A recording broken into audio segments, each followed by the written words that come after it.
Mas inicialmente você tava numa mais tradicional, não? Não, aí quando eu me converti, eu fui pra uma mais renovada, assim, carismática, já de cara, assim. Tá.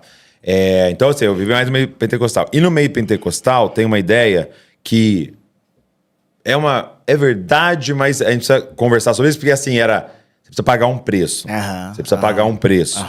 Né? Então, é muito bom no sentido de o evangelho é renúncia. Sim. O evangelho é não. Sim. O evangelho tá proibido isso aqui, entendeu?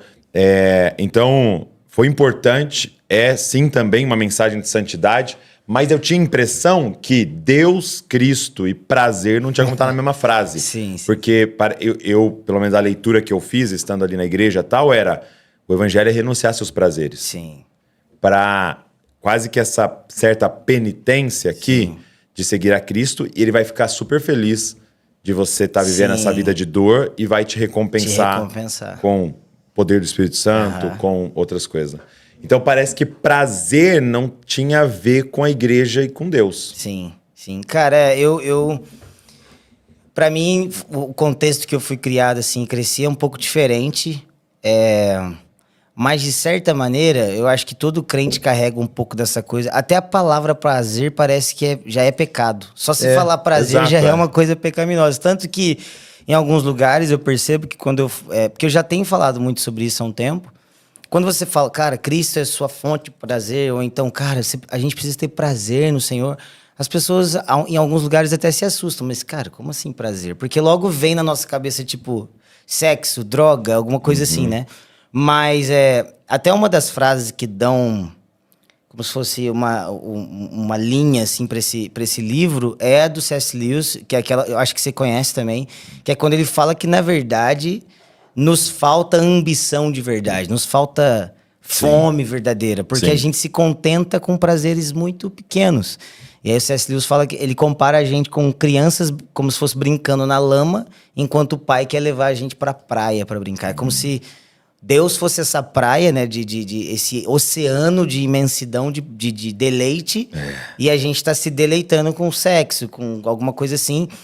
Só que a coisa linda é que, pelo Evangelho e por Cristo, os deleites, eles não são só, entre aspas, espirituais, não é só unção, mas é também a vida com os meus filhos, a vida com a minha esposa, é também a bebida, a comida, o prazer sexual com o marido, com a esposa, né? Então, assim... a frase do John Piper, obviamente que vem do catecismo de Westminster, é o que você falou no começo aqui. Não dá pra gente viver a vida cristã sem isso aqui, porque não dá.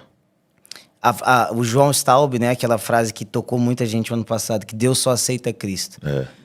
É isso. Se eu não me deleito na pessoa e na obra de Jesus, eu não consigo nem glorificar a Deus. Então, assim, eu posso abrir mão de todas as coisas, sofrer, passar por isso, passar por aquilo. É o que o apóstolo Paulo fala em 1 Coríntios. Eu posso deixar tudo, mas sem o amor, eu não estou glorificando, sabe? E o John Piper, direto, ele tá pregando e ele começa a mostrar coisas que você não via, né? Então, por exemplo...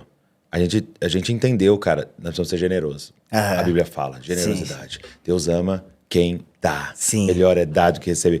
E aí, só que aí você volta pro versículo e ele mostra, mas que Deus ama quem dá com alegria. Ele fala, peraí.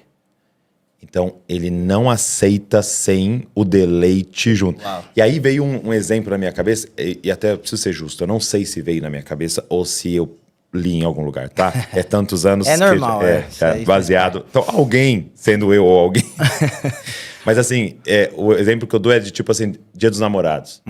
E aí eu ir lá e comprar um buquê de rosas caro, tal, pra Val, e aí eu chego em casa e eu toco campainha. Claro que eu nunca toco campainha em casa, mas eu toco porque eu quero que ela saia. E aí ela sai na porta. E aí eu tô aqui, eu falo, Feliz Dia dos Namorados, entrego um buquê lindíssimo. E aí a Val vai falar, né, como todas as mulheres falam, não precisava, tal. E aí eu falo assim, olha, precisava sim. Porque eu sei que se eu não desse, você ia ficar bravo. Entendeu? Você ia ficar chateada comigo, se eu não desse, depois você ia falar um monte, mas precisava. E eu quero te dizer uma coisa, eu nem queria te dar. Eu queria muito gastar esse dinheiro com outro negócio pra mim, mas eu neguei a mim mesmo. E eu fiz o sacrifício de não fazer a minha vontade e tá aqui. Esse presente. É aquela coisa, né? Hoje é sábado à noite, você poderia estar na balada, você poderia estar... Não, eu não poderia. Aí eu pergunto pras mulheres, né, que eu tô falando isso, tipo assim, você se sentiria amada? Aham. Aí elas falam, não, eu falo assim, cara, como vocês são ingratas. Exatamente. Como você é ingrata? Eu neguei a mim mesmo, eu não fiz o que eu queria, que era gastar com outra coisa pra trazer esse presente. Tá vendo a ingratidão? E aí esse é o ponto. Tipo assim, ela nunca quis um buquê de rosa. Ela queria eu querendo. Ela queria que eu tivesse prazer em gastar aquele dinheiro com ela. E aí é o que você acabou de citar. Eu podia estar em todos os outros lugares. Poxa, eu queria estar vendo futebol, mas eu estou aqui nesse sacrifício de louvor. E a gente tá assim, nossa, Deus deve estar amando. É tipo... Cara, é doideira, Olha, né? Deus, eu tenho lugares que me deixam muito mais felizes do que você, mas eu tô aqui só porque eu sou crente, eu preciso estar aqui. Isso não é... O John Piper E também... eu sei que se eu não viesse, depois você me manda pro inferno. Mas o John Piper, ele até fala... Eu não sei se você viu esse vídeo, esses dias viralizou dele, que ele pediu pro chat GPT escrever um louvor. Ah, eu vi. Maravilhoso. Muito bom. Com Mas base em tal teólogo, né? Com Escreva. base em tal teólogo, escreva um verso de louvor. E aí o verso é maravilhoso, assim, perfeito, teologicamente incrível. Aí ele fala assim, mas não tem afeição, não tem deleite, não tem... Coração por trás. Então é isso, assim, E, cara, além de tudo isso, assim, além de toda essa reflexão que a gente está tendo, a gente precisa entender uma coisa. Não existe outro caminho para glorificar a Deus que não seja passando por se deleitar no Filho. Não tem, tipo assim, não tem outra via, entendeu? Então, assim, porque se deleitar no Filho não é só uma coisa de ter alegria. Isso também, tem até uma parte do livro que eu falo sobre o mandamento da alegria. A alegria não é uma opção para o cristão, ela é um mandamento. No Novo Testamento, o apóstolo Paulo fala várias vezes, alegrai-vos, sejam alegres. Né? É um imperativo, não é uma coisa que eu escolho ou não, entendeu? É um mandamento. E a beleza do cristianismo é justamente que o apóstolo Paulo escreve isso preso. Então, assim, você vê que realmente a fonte de alegria dele estava em outro lugar.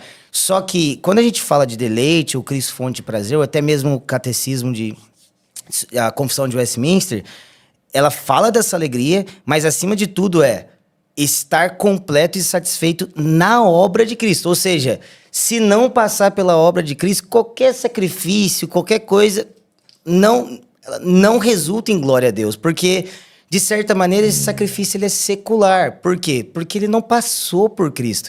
E sem Cristo, minhas obras não são purificadas, elas não são apresentadas diante de Deus como sacrifício agradável, entende?